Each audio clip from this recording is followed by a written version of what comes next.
দফার ভোটের পর কতগুলো আসন মমতা বন্দ্যোপাধ্যায় পেতে পারে বা তৃণমূল পেতে পারে বলে মনে করছো? যা ভোট হয়েছে তাতে নিচের লিমিটটা আমি বলে দিচ্ছি 100-র উপরে যাচ্ছে, ওপর লিমিটটা আর বললাম না। কালকে আমাদের 3খানা পথসভা হয়েছে, প্রত্যেকটা আসনে আমাদের প্রার্থী, আমাদের স্যার ব্রাত্য বসু স্যার নিশ্চিত করে বলেছেন যে আমরা 100 ক্রস করছি।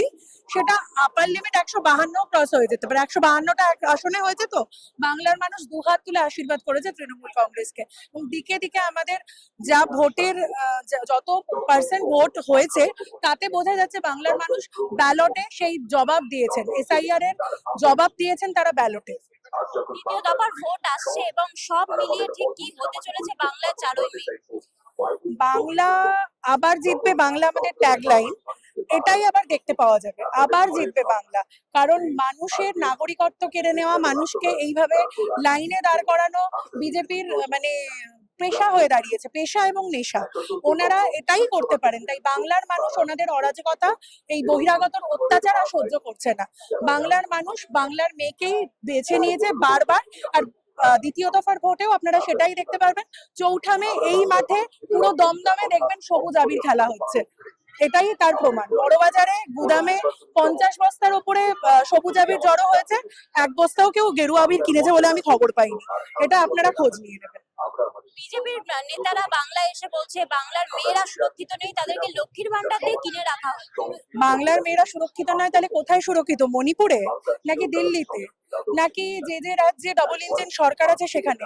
আপনি বাংলায় একটা সরকার মানে ইয়েতে থাকলে কিছু কিছু অন্যরকম ডেমোক্রেটিক, আমরা ডেমোক্রেসিতে বিশ্বাস করি, গণতন্ত্রে বিশ্বাস করি, ওরা করে না। কিন্তু তা সত্ত্বেও ন্যাশনাল মিডিয়াতে দেখবেন ওদের এগেনস্টে ভুড়ি ভুড়ি।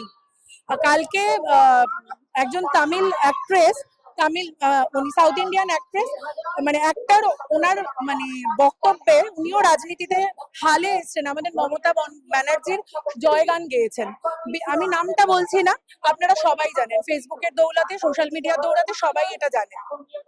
তো আপনারা বলছেন যে বাংলার মেয়েরা সুরক্ষিত রয়েছে।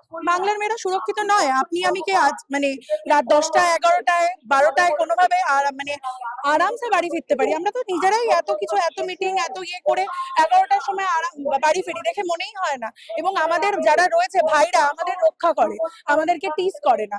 এবং বাংলার মেয়েরা, বাংলার সংস্কৃতি, এখানে যারা মানে আমাদের পুলিশ প্রশাসন সবাই তৎপর।